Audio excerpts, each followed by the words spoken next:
Hello and welcome back to career makeup institute. आज हम class 9 civics का chapter democratic rights करने जा रहे हैं। इससे पहले हमने पिछले सभी चैप्टर्स डिटेल में डिस्कस करे हैं, एनसीईआरटी बेस्ड। अगर आपने नहीं देखी तो आप हमारी पिछली वीडियोस देख सकते हो। और आज का जो चैप्टर है वो है हमारा डेमोक्रेटिक राइट्स।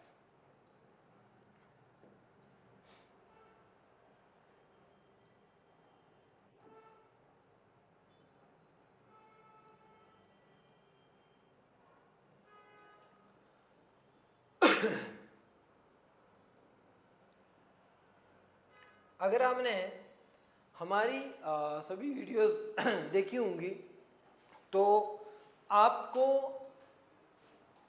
इसमें उतनी ज़्यादा मुश्किल इस चैप्टर में नहीं आने वाली, कोई प्रॉब्लम नहीं होने वाली है। बट वैसे भी आप अगर कहीं से भी पढ़ रहे हो तो you will be aware about democratic rights, monarchy, democracy, dictatorship वगैरह। अच्छा, हमारे पास कहते हैं कि लाइफ विदाउट राइट्स, जिंदगी राइट्स के बिना कैसी होगी।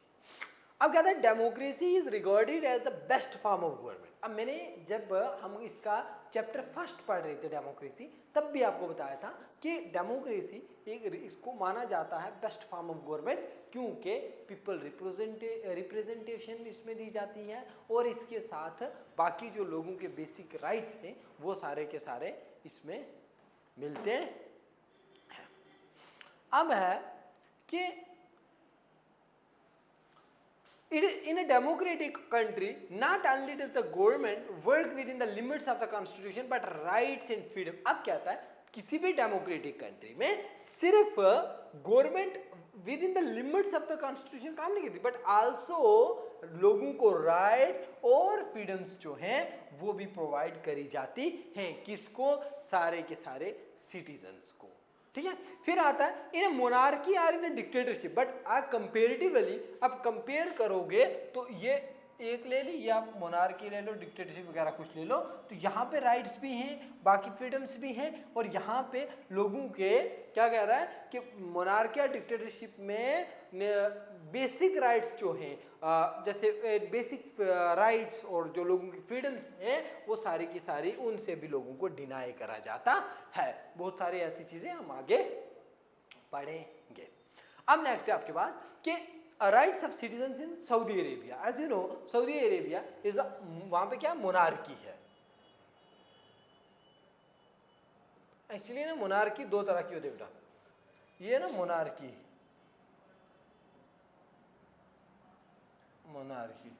एक मोनार्की होती है एब्सोल्यूट मोनार्की,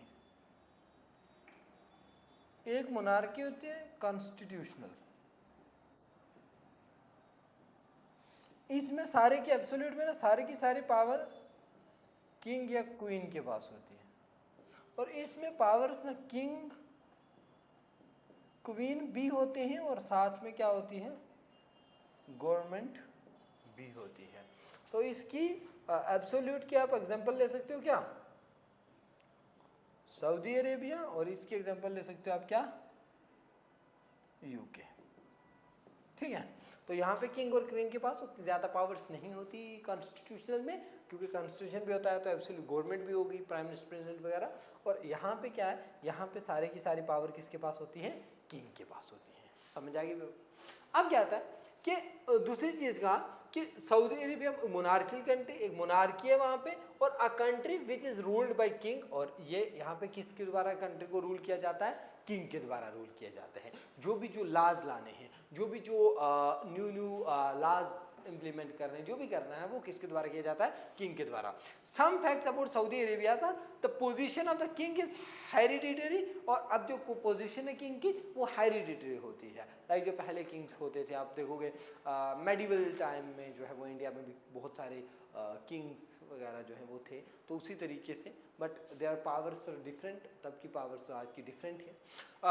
उसके बाद द लेजिस्लेचर, एग्जीक्यूटिव, जुडिशियल, जजेस are appointed by the king. तो सारे के सारे उसके बाद हायरार्किकल प्रोसेस में किंग होगा, और किंग के बाद जो भी अपॉइंटमेंट्स होंगी for the functioning of the country, जो गवर्नमेंट बॉडीज़ होंगी, तो उन सब को भी कौन अपॉइंट करता है? किंग ही अपॉइंट करता है। तो इसका मतलब क्या हुआ? मतलब ये हुआ कि पावर सारी की सारी किसके पास है? किंग के पास है। किंग चाहेगा तो जिसको जजेस अपॉइंट करेगा, किंग चाहेगा जिसको बड़े बड़े पोजीशंस पे बिठाएगा, तो वहाँ पे कोई पब्लिक पार्टिसिपेशन नहीं है।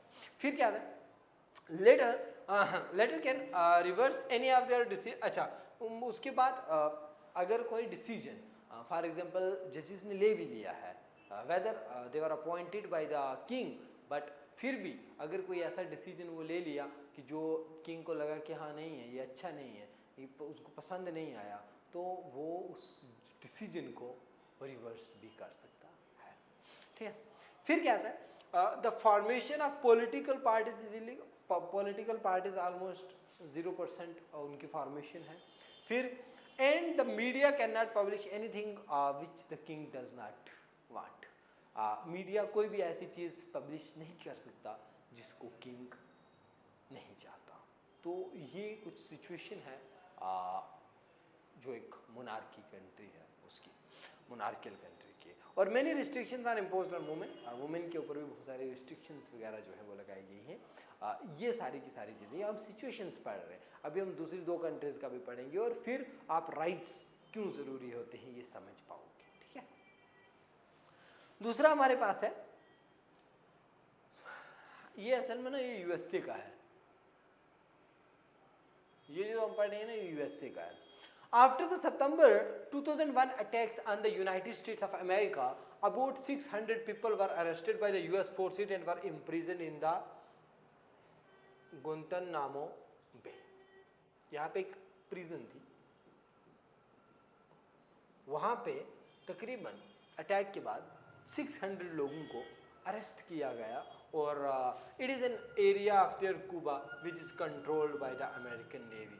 तो ये जो गुआंतानामो बे है, ये कुबा के नज़दीक एक एरिया है जो अमेरिकन नेवी के द्वारा कंट्रोल किया जाता था या है अभी भी। तो ये यहाँ पे 600 लोगों को अरेस्ट करके डिफरेंट लोकेशन से, तो वहाँ पे जेल में डाल दिया जाता है, बंद कर दिया जाता है। फिर क्या होता है? These people were arrested without any warrant and without informing their families. तो ये जो लोग थे इनको अरेस्ट किया गया, ना तो इनकी फैमिलीज को भी बताया गया और ना ही इनको कोई वारंट वगैरह दिया गया, इनको अनली शक के बिना पर जो है वो अरेस्ट कर दिया गया। Neither the family members nor the UN members were allowed. ये यूएन मीन्स यूनाइटेड नेशंस, बेटा यूनाइटेड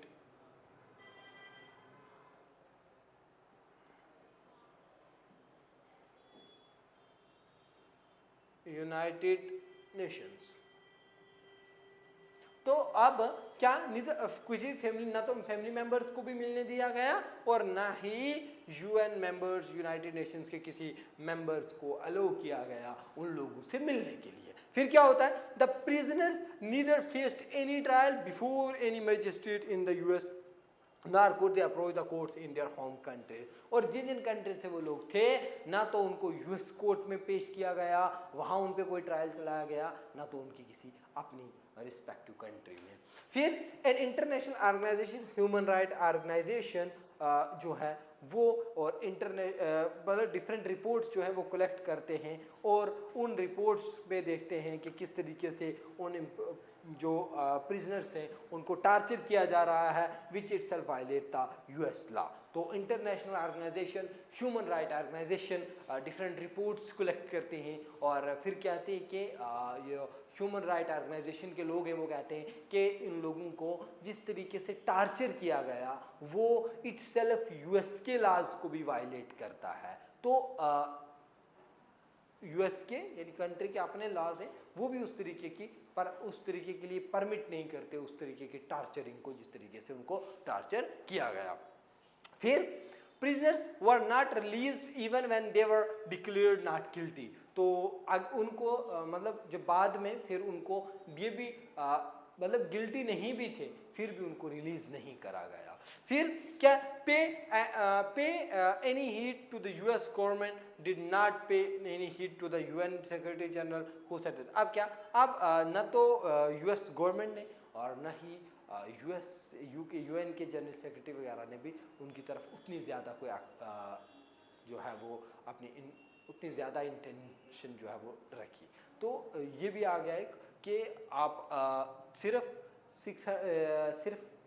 किसकी शक की बुनियाद पर 600 लोगों को अरेस्ट किया गया। कहाँ पे, किस जगह पे, गुंतनामो बे में एक प्रिजन में डाला गया, और जिसमें तकरीबन ये कहाँ पे, कुबा के नज़दीक, जो कि अमेरिकन नेवी के अंडर कंट्रोल आता है। और फिर क्या किया गया, इन लोगों को अरेस्ट किया गया विदाउट एनी वारंट और विदाउट इन्फॉर्मिंग देयर फैमिली। तो अरेस्ट करने के साथ उनकी फैमिली को भी नहीं पता, उनको भी बताए बिना, कोई वारंट दिए बिना उन सारे के सारे लोगों को अरेस्ट किया गया। और न तो किसी फैमिली मेम्बर्स को उनसे मिलने दिया गया और न ही यूएन के रिप्रेजेंटेटिव को भी मिलने दिया गया। और ये जो इम्प्रिजनमेंट थी, ये इटसेल्फ यूएस लॉज के भी यूएस लॉ भी इन तरीके की इम्प्रिजनमेंट को सपोर्ट नहीं करता था, तो उसका भी वायलेशन था। ये कौन कहता है, ये यूनाइटेड नेशंस के रिप्रेजेंटेटिव्स जो है वो कहते थे। ठीक है, तीसरी सिचुएशन आती है हमारे पास, massacre of ethnic Albanians in Kosovo. तो कहता है कोसोवो जो है वो केस प्रेजेंट करता है वेयर गवर्नमेंट जो है वो इलेक्ट कर लोगों के द्वारा चुनी हुई जो गवर्नमेंट है वो एक large scale massacre of citizen करती है। कैसे, Kosovo was a province of Yugoslavia before it separated. तो सेपरेट होने से पहले कोसोवो जो था, कोसोवो एक प्रोविंस होता था यूगोस्लाविया का। फिर क्या होता है, the Serbians were in majority in the Yugoslavia. तो सर्बिनियंस जो थे वो मेजॉरिटी में थे यूगोस्लाविया में, और इसके साथ साथ and the ethnic Albanians were in majority in Kosovo. तो देखो अब ये क्या था, कोसोवो वाला प्रोविंस था यूगोस्लाविया का, सेपरेट होने से पहले सर्बियंस जो थे वो मेजॉरिटी में थे, कहाँ पे, यूगोस्लाविया में, और एथनिक अल्बेनियन जो थे वो मेजॉरिटी में थे कोसोवो में। उसके बाद Milosevic was elected as the leader of the country. Milosevic जो है उसको इलेक्ट किया जाता है leader of the country, as he was a Serbian, वो सर्बियन थे, और he wanted to establish Serbian domination on the country, और वो सर्बियन डोमिनेशन जो है वो कंट्री में लाना चाहते थे। फिर क्या होता है, thus large scale attacks on the ethnic Albanians were carried out by the soldiers. Thousands of Albanians were killed in Kosovo. तो अब वो जो दूसरे लोग थे उनके ऊपर डिफरेंट तरह के जो है वो से उनको टार्चर करा गया, उनके ऊपर डिफरेंट तरह के अटैक्स जो है वो करेंगे। फिर many countries intervened to end in the massacre, and Milosevic was later tried to an international court of justice for committing crime against humanity. तो अब बहुत सारी कंट्रीज ने और international court of justice, as you know the 6 main organs of United Nations, तो one of them is international court of justice, जिसका headquarter कहाँ है, नीदरलैंड में। ठीक है, तो इंटरनेशनल कोर्ट ऑफ जस्टिस में भी उस मसले को लाया गया, और बहुत सारे लोगों ने ऐसे भी कहा कि ये जो है ये क्राइम अगेंस्ट ह्यूमैनिटी है। ठीक है, इसको अच्छे से पढ़ना है। ठीक है, फिर अच्छा अब देखो हमने 3 सिचुएशन पढ़ी। पहले सिचुएशन पढ़ी हमने कौन सी, सऊदी कंक्लूजन अरेबिया की, जहाँ पे क्या है, मोनार्की है। अब मोनार्की में क्या है, किंग है, और किंग के पास की सारी पावर्स है। ये हो गई।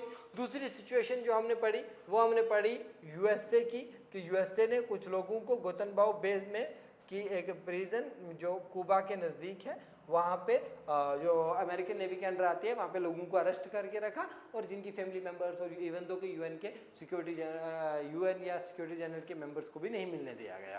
फिर तीसरी सिचुएशन ये हमने पढ़ी जो एथनिक अल्बेनियन फैमिली के साथ जो है वो मास्कर हुआ कोसोवा में, जो वहाँ की गवर्नमेंट कंट्रोल्ड लोगों के द्वारा उसमें इन्वॉल्वमेंट हुई। तो अब कहता है कि while Saudi Arabia shows us the feature of a dictatorial government, Guantanamo bay जो है वो हमें बता, देखो सऊदी अरेबिया में की जो रूल्स है पॉलिसीज है वो हमें बताती है कि किस तरह डिक्टेरियल सिस्टम या एक मोनार्किल कहेंगे ज़्यादा बेटर, मोनार्किल सिस्टम चल रहा है। दूसरी तरफ से गुटनबाउ बे जो है वो हमें इम्प्रेशन शो करते हैं कि how civil rights such as the right to life, कैसे सिविल राइट्स जो इंसान के वो वायलेट किए जाते हैं।